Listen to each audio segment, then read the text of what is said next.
Hi everyone, this is a video review of the Transformers Studio series, Devastation, Elite Seeker, and Ground Soldier.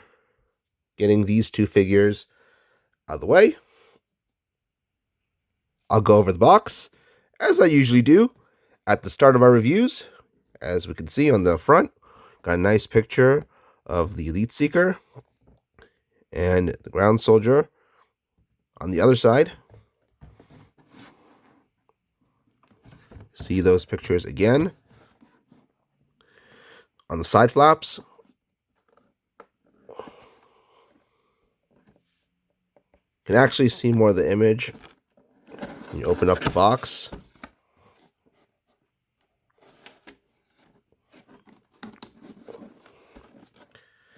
And unfold the flap. On the bottom, we got some information. And on the back, we see pictures of the two Transformers in both of their modes, along with a brief bio on both of them. These were sort of fodder Decepticons for you to fight in the game. You can see a picture of 3 of these ground soldiers. A screenshot here from the video game. As for the figures themselves, here they are. First thing you might notice about them, these are reuses of existing designs. Elite Seeker, obviously, recolor of the Conehead Seekers.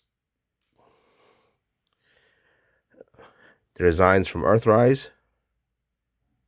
Whereas Ground Soldier is a recolor of Runabout and Runamuck, who themselves retool of Earthrise Wheeljack. Might notice is new about these toys is the swords. If I remember right, you can actually unlock these accessories in the video game. So first we'll start with Elite Seeker. Swords obviously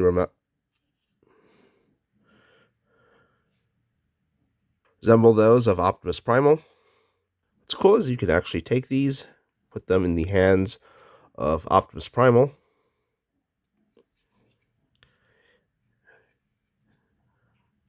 It's War for Cybertron Kingdom toy, Now, these handles are relatively small to put in Primal's hands. More meant for that Elite Seeker. But if you push these in all the way, he should hold them securely. Primal looks very cool with these much longer swords. Like how long the blade is on these ones.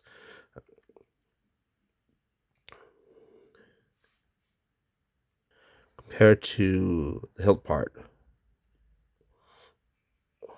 which covered up much of the blade on previous Optimus Primal toys. Also put this in hands of the class Rise of the Beasts Optimus Primal.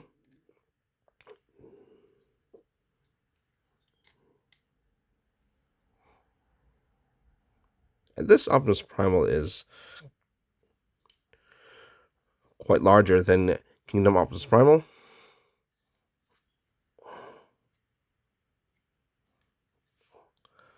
Swords do better fit how big this Primal is. Now back to talking about the Elite Seeker. His color scheme is very good for a Decepticon. I like how he's got the cell shading going on in the middle. And all the character models in Transformers Devastation game had some cell shading. And this is a good figure. This is recolor of the most recent Seeker design for Generations. Even though we're about to get the new Seeker design that's more accurate to how G1 Starscream, Thundercracker, and Skywarp look in the cartoon.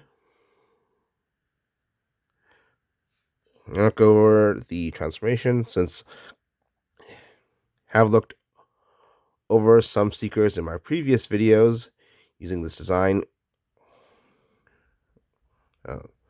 The gripe I have is the wrists don't rotate, because you really should if he's going to be holding swords.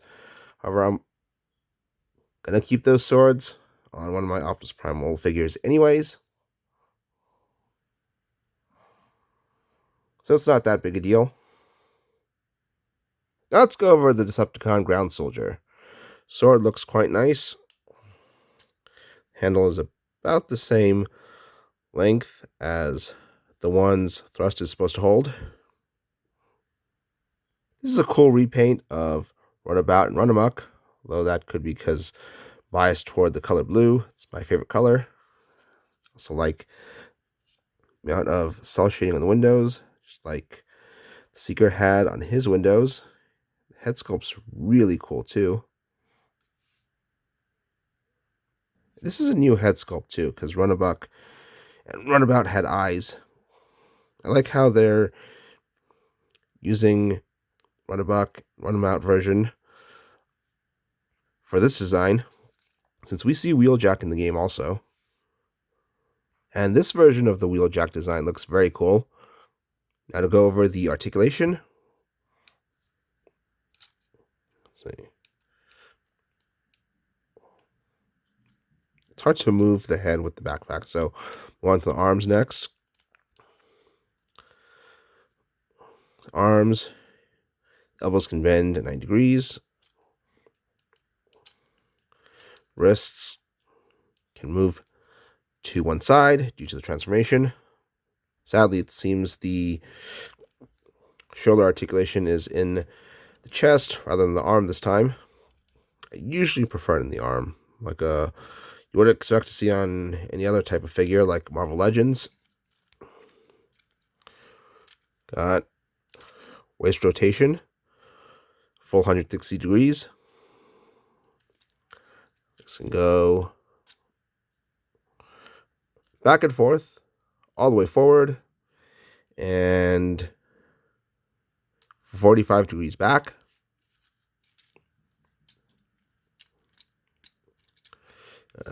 These can bend all the way due to the transformation.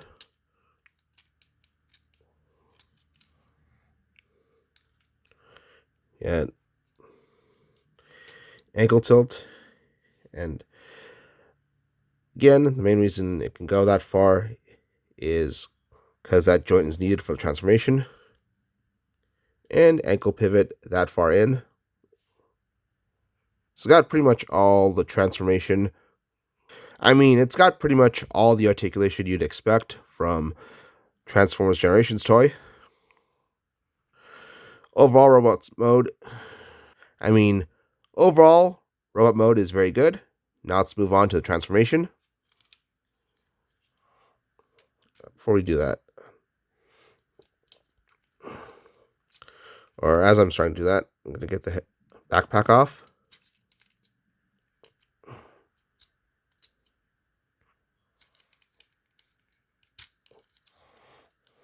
Let's go over the head articulation. Yeah, so it could go full 360 degrees. 360 degrees. I don't know why I keep messing up words in this video.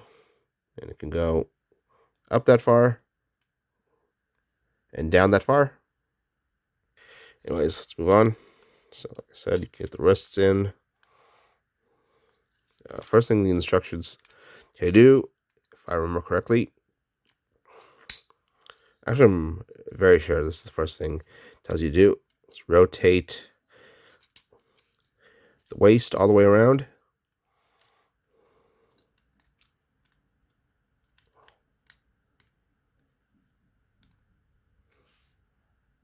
Hips actually, it's the lower part of the chest.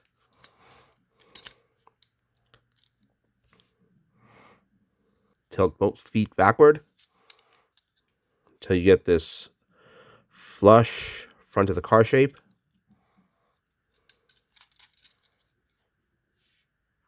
Then tilt the chest piece down. Get the head in here.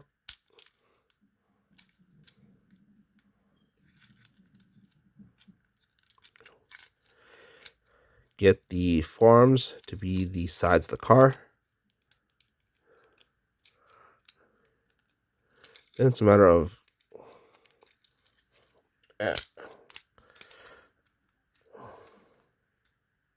cording out the backpack piece, then getting the pieces from the backpack to become the top of the car.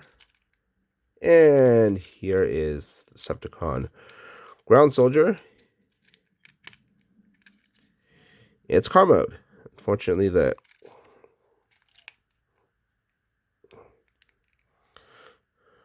top of the car doesn't want to stay tabbed in. Probably just going to keep this displayed in robot mode. It's unfortunate because the tab's all the way back here. I think if it was a better tab more toward the front window, it would stay in.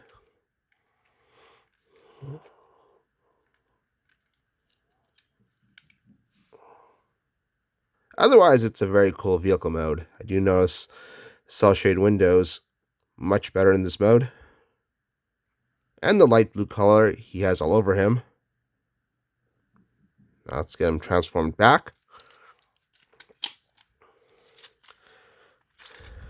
Just undo everything. So get the head back out.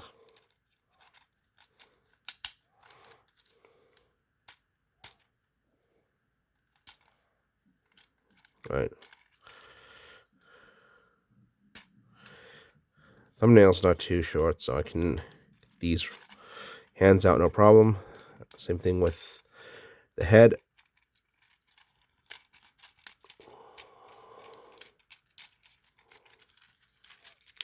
I'm going to get the wheels in. Collapse backpack. And you may notice the back piece isn't collapsed properly when you get this figure out of the packaging. So what you're supposed to do is these tabs to these slots in the backpack.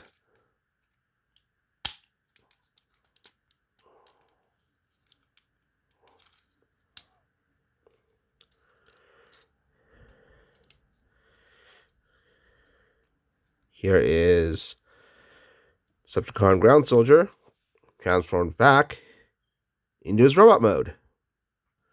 So overall, this is a great set, especially if you like the Transformers Devastation game and you want to get all the figures from this series. Fortunately, it seems the only figure for the Transformers Devastation toy line that's actually an original design is the Optimus. Nonetheless, that figure is not too bad. And neither are the figures being repainted for this toy line. And I'm glad I was able to get this Decepticon Ground Soldier. Runabout, Runamuck weren't figures easy to get back when Earthrise was on toy shelves. So I'm really glad I got this version of the design. Someone who played the Transformers Devastation game. Anyways, I hope you liked this video, and if you're a Transformers fan like I am, or you like some of my other videos, please subscribe to me. That's it for my review. Goodbye.